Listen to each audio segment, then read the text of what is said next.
Today I will be doing a tier list of the Jojo characters from JoJo's Bizarre Adventure.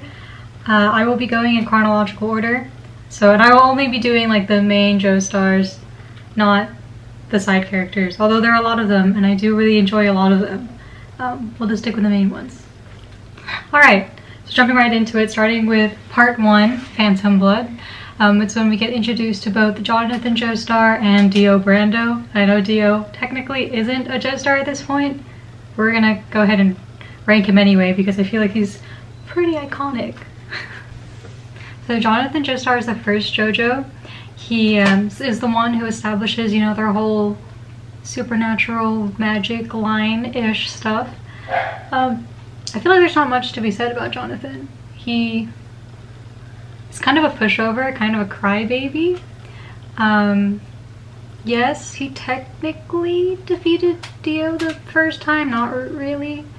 Just kind of prolonged Dio, you know? I don't know, I feel like I'm gonna have to put Jonathan in C tier. So he's gonna go in there. Okay, so Dio Brando actually is a reoccurring character in multiple parts. So I'm just going to have to do the whole breakdown, I guess, of his character in one go. So I feel like his introduction is pretty iconic in the first part. You know, he's just kind of a ratty man. He's just kind of mean. You know, Jonathan had a crush on a girl and he was like, you know what? I'm gonna kiss her before you because screw you. So Dio's pretty awful. I mean, he also comes back as the main bad guy in Stardust Crusaders. Even though he's a terrible person, I love him. Like, except for the fact that he killed Jonathan's dog. That wasn't very cool. But other than that, I don't know. He's just so powerful. Because Dio has been the worst since the very beginning of this show, and then he just gets a ridiculously strong stand, the world. You know, everything is kind of going for him. I really like him as a character. I feel like he's probably the most likable antagonist I've ever come across, even though he's literally the worst. He's gonna have to go in A tier, I think. Moving on to part 2, Battle Tendency, with the introduction of my favorite Joestar, Joseph Joestar. So Joseph is very cunning, very witty, and although he doesn't initially have like the skills of like, you know, the magic hormone stuff, he eventually gets it, you know, when he trains with Lisa, another greatly named character. His fights against the epic Pillar Men, I think, are really good. I won't get into the Pillar Men, although they were very interesting. So young Joseph Joestar is not the strongest, but he's #1 in my heart because he's so funny, rebellious, unique, and he voices Kentucky, which is completely unrelated to his character, but you know, whatever. He's gonna be S tier because I am biased. Now on to part 3, Stardust Crusaders, which is arguably the best part.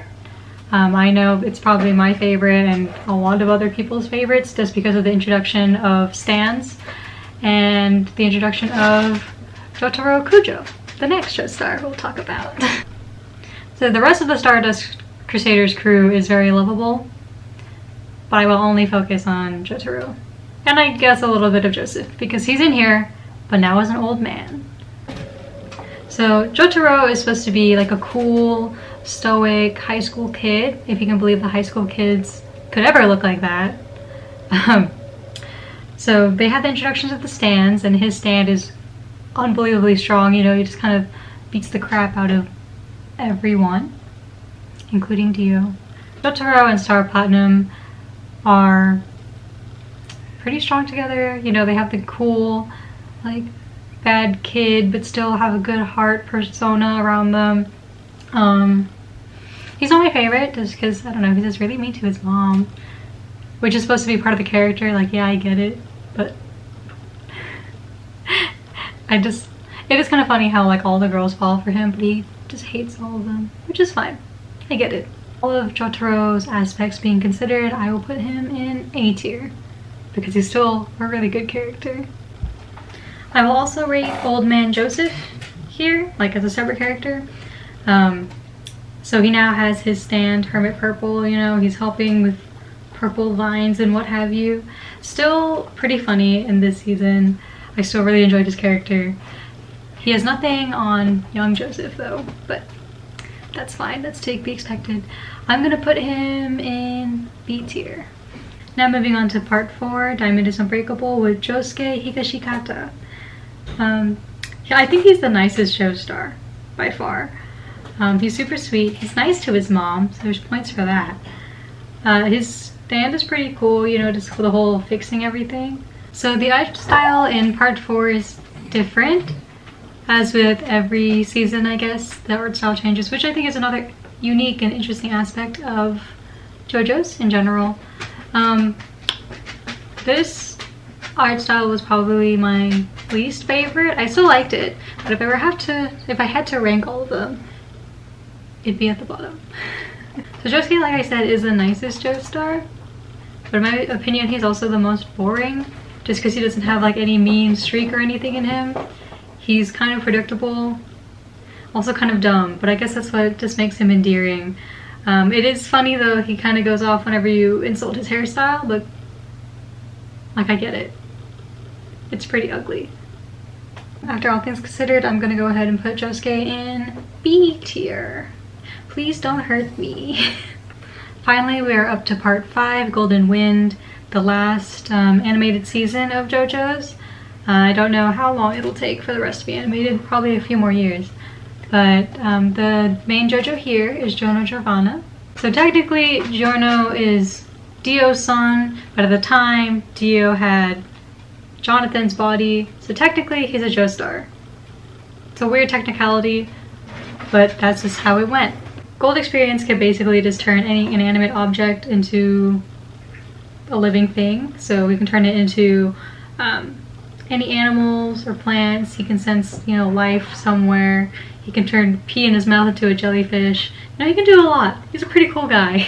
I really like Jono's character because he is pretty smart, also cunning, funny, like he's still a gangster, right? So he has to be mean, kind of ruthless sometimes. So out of all of the Joestars, Jono's theme song is my absolute favorite. Like every time I hear it, that song slaps, you know? It just makes you want to go off. You can hurt some people. Not that I'm saying do it. So Jono is a super cool character with a great theme song. You know, I'm gonna have to put him in A tier, so he belongs there. I believe that's all of the Joestars in the animated season so far. I really enjoyed this anime, and so happy that I finally watched it because now there's so many memes that I can finally understand. The whole like JoJo franchise as a whole is extremely unique, from the varying art styles in each season to like, I've never, I guess, have seen a storyline like that, and like everything is so intricate and in depth, and I don't know, there's a lot that goes on. There's a lot of planning in it, and I can appreciate that. It's also random, but I like how in the very beginning the boys start out as like these huge muscular figures who definitely should not be in high school. You know, it's kind of like Dwayne "The Rock" Johnson in high school and everyone thought he was a narc, but no, he was just a big boy. To, I guess, part 5 when Giorno and the rest of his gang are literally so skinny. Like, they look like fashion models. Also because they have very interesting fashion. The fashion also changes with each season, but I like that, you know, less is more in this case. That is my current tier list of JoJo characters, the main characters. If you disagree with me, please comment down below. I'm interested to see like how you guys should rank the characters. I love them all. Like there's not a single character in JoJo's that I don't like, which is impressive because there's always one in every anime that I'm like, you know what, this person, you know, they're kind of the worst. But in this case, the character who was the worst, I loved him. So JoJo's is a great anime. I recommend it to anyone. It has a little something for everyone. Okay, Haku's right, there's no romance, but like the action and adventure and comedy is really good. If you guys have any anime recommendations, since I'm recommending this anime to you, you guys should recommend some to me. I'd like to thank my friend Haroon for requesting this video. If you liked it, please let me know. Please like, comment, and subscribe. If you want me to talk about any other anime or do another tier list, you can comment that too. Bye! Thank you for watching!